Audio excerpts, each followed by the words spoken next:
Welcome to Screen Crush, I'm Ryan Airy. So I'm going to keep this simple. Did you see the Spider-Man No Way Home trailer? Well, 500 million of you did. So maybe you're one of these guys, or them, or this guy. And you probably watched some kind of reaction or a breakdown video, like ours, or theirs, or maybe even this guy, even though he's a living, breathing. So you've probably picked up that a lot of people think that Doctor Strange is Mephisto. He's acting weird, he winks, and there's this sign that says the devil on it, just like in WandaVision. All the signs are there. What is it? What is it? What is it? Oh, no, not the beast! Not the beast! But I don't think Doctor Strange is Mephisto. I think everyone is Mephisto. Every single person in this trailer, including this cop who's probably not Daredevil, is secretly the Prince of Darkness. Were you sent here by the devil? Yes. I'll prove it to you. First, let's start with the obvious. MJ. Clearly an unholy evil from beyond. She loves serial killers. In Far From Home, she thinks it's a romantic gesture when Peter gives her a reminder of the Black Dahlia murders. Now, this wasn't just a normal serial killer who murders to feel like a god. This was a person who split someone in two with their guts hanging out and shit everywhere with stuffed in their eyes. And MJ finds that romantic. She lurked in the background in Homecoming, watching Peter, taking measure of his heart's desires. Probably stop staring before it gets creepy, though. Too late. You guys are losers. Pretending to be aloof. Also, she could lure Peter into her confidence and manipulate him during the events of Far From Home. Peter wants to shirk his responsibilities so he can be with MJ. Therefore, her tempting Peter causes him to allow evil to come into the world. Mephisto confirmed. Also, her name, Michelle, is an anagram for hell mice.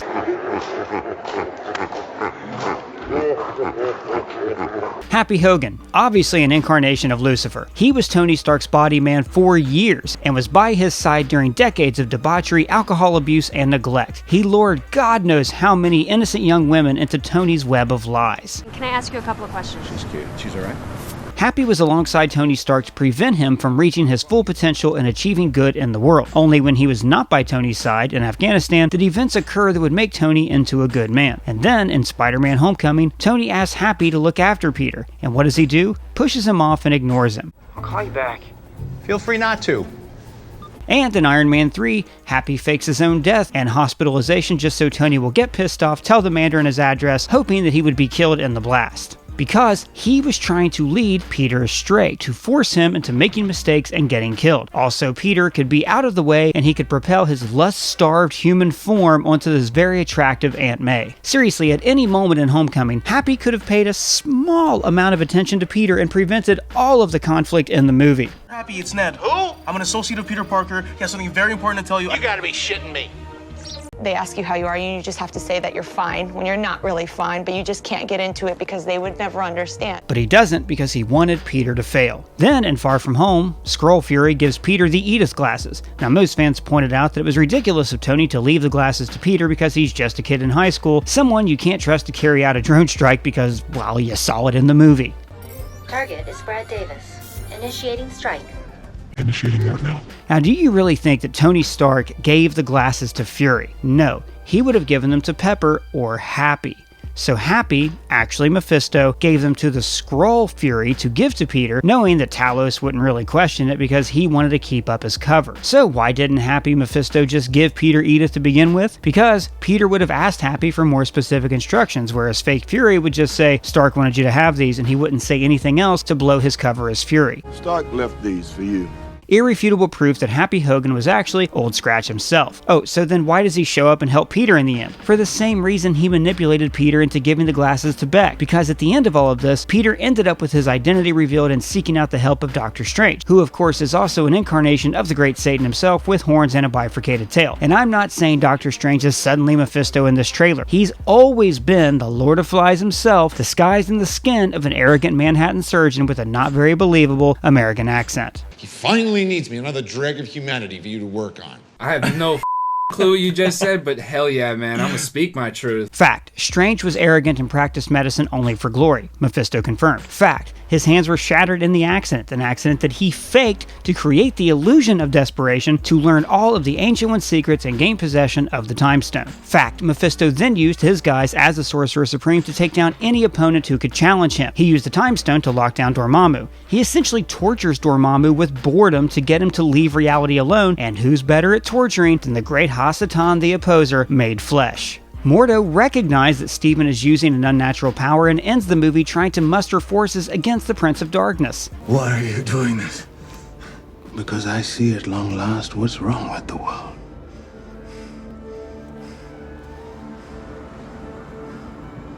Too many sorcerers. Gagatron. And who else does Strange thwart? Thanos. Why?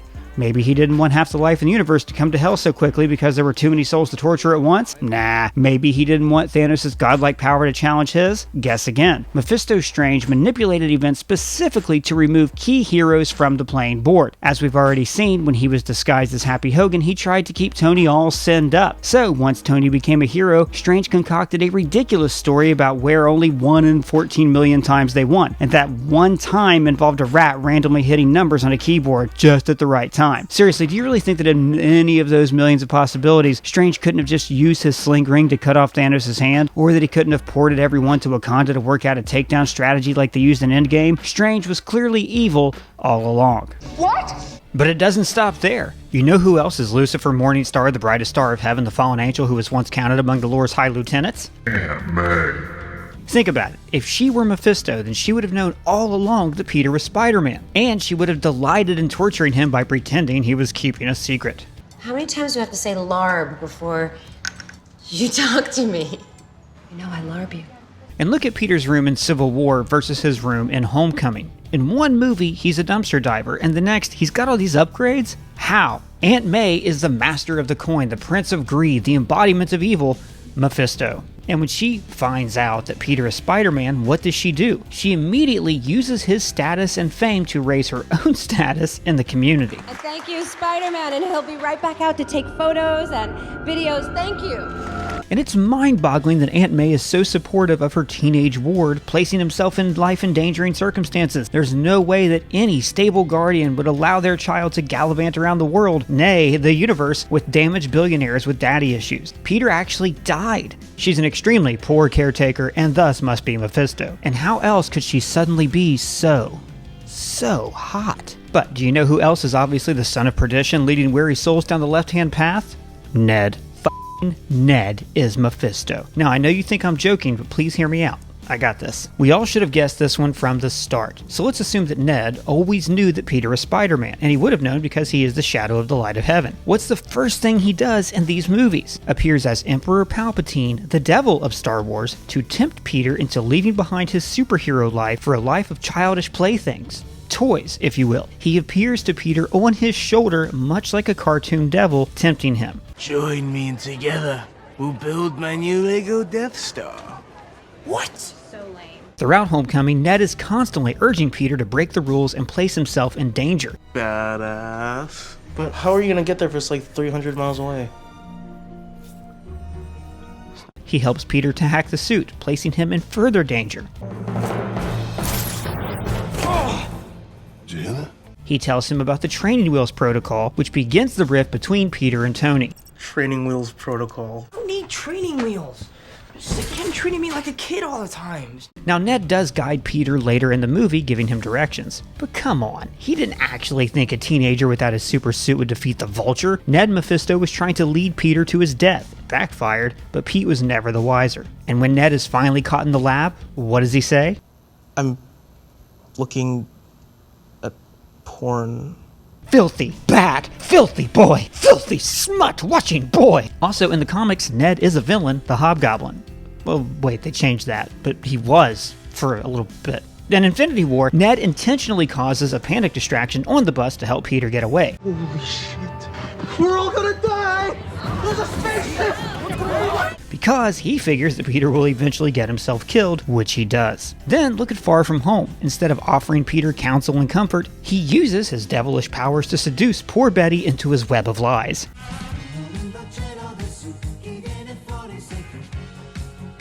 How else could you explain their relationship escalating so quickly? Hey, babe. Can you hold this for me, please? Yeah, of course. Thanks. That's wrong. In fact, Ned's actions in Far From Home are an even greater hindrance to Peter.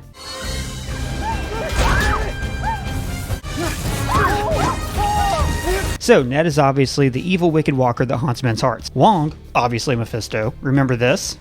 So if a volume from this collection should be stolen again, I'd know it. And you'd be dead before you ever left the compound. 5 minutes later.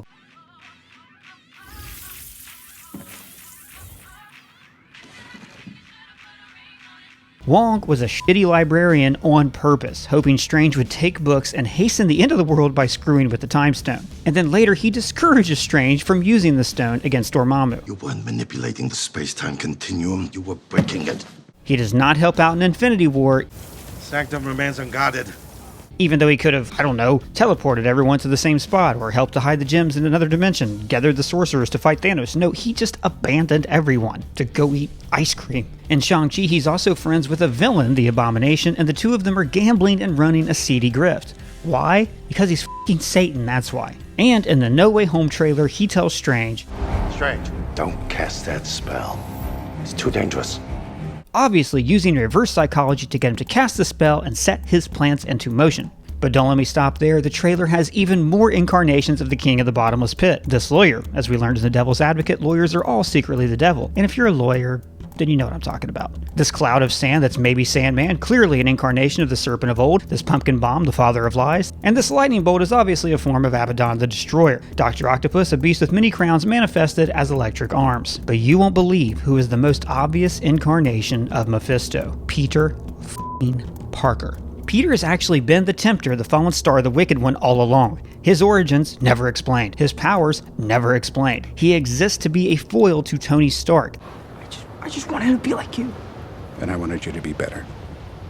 Another way to create the sense of all-encompassing guilt that led him to become Iron Man, which nearly killed him in Iron Man 2, and this guilt led him to create Ultron and start Civil War. Mephisto pretended to be a teenage hero from Queens because he knew that Tony was seeking out a mentor-mentee relationship. So he created a persona that is so whiny. Look, forget the flying vulture guy, please. Why? Why? Because I said so. Needy. None of this would have happened if you would just listen to me. And clumsy. Oh. I'm good. That he would require Tony Stark's guidance. And when Tony takes away the suit, his first move is to nearly get himself killed, so Tony will always feel responsible for Peter's well-being. I mean, come on, just look at this performance. I don't want to go. I don't want to go, sir. Please. Please, I don't want to go. I don't want to go. And after this, Tony is so heartbroken that he refuses to fix the universe, at first. This is what Mephisto wanted, for most of half of the souls of all existence to be in his thrall while he torments them in a prison of eternity. Now you're probably thinking, Ryan, how could all of these people be Beelzebub, the father of the crowns of the beast, and the lady by the lake who gives birth to a dragon and running out of Satan names? I don't know, because they're all separate Mephistos from other multiverses who don't know that they're punking themselves. All I know for sure is that the one person who is definitely not Mephisto is Flash Thompson. What? He's just awesome, okay? He protects the neighborhood and, you know, he's inspiring. He inspires me to be a better man. What's up, dickwad? Sure, he seems like a jerk, but I think he's just a confused kid and kind of mixed up, you know? Like his parents try to buy him off instead of showing love and support, and he sees the support that Aunt May gives Peter and he's jealous, so he acts out. Hello, Gerald? Could Mother not make it? It's really sad, actually. Just remember that when someone irritates you or bullies you, you don't know their story. And don't let their baggage become your baggage. Just accept them for who they are and try to make the world a little better every day. Just have a nice day, everyone. Wait, that was all really weird. Why would I Oh no, I'm a Mephisto too, aren't I? Maybe you are too. Maybe we're all Mephisto confirmed.